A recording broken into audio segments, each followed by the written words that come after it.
Magandang gabi po. Ako po si Richmond S. Lobrera. Ako naman po si Danica Altea, si Estomata. Ako naman si Ryzenel A. Ilustrisimo. Ako naman si Andrea May Cortez. Ano nga ba ang positibo at negatibong epekto ng social media? Ano nga ba? Ano nga ba? Ano nga ba?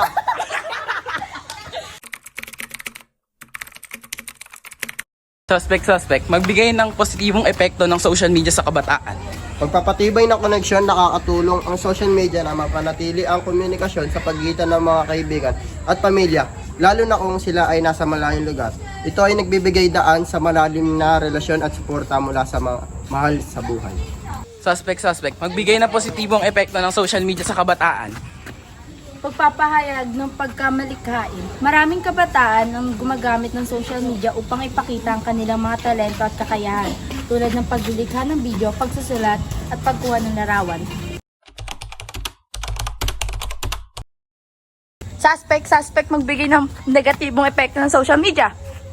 Ang patuloy na napagtingin sa mga perfect na buhay ng ibang sa social media ay maaaring magdulot ng insecurities o mababang self-esteem sa mga kabataan. Suspect, magbigay ng negatibong epekto ng social media. Cyberbullying. Ang social media ay nagiging plataforma rin para sa cyberbullying, kung saan ang mga kabataan ay maaaring makaranas ng pang-aabuso at pananakot sa online. Magandang umaga. Magandang gabi. Ako si Danica Altea, si Estomata. Wait nga lang. Magandang gabi. Ako po si Richmond S. Lobrera.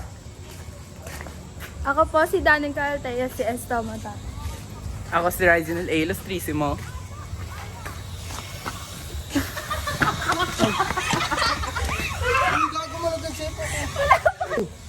Ako si Richmond Lobrera. Magandang umaga. Ako si Danica Altea, si Estomata. Ako si Suspect. Mukhang suspect. Sabi mo yan. Richmond, Ano? gusto na umuwi. Kriminal. Let's go na. Ano? Laging na.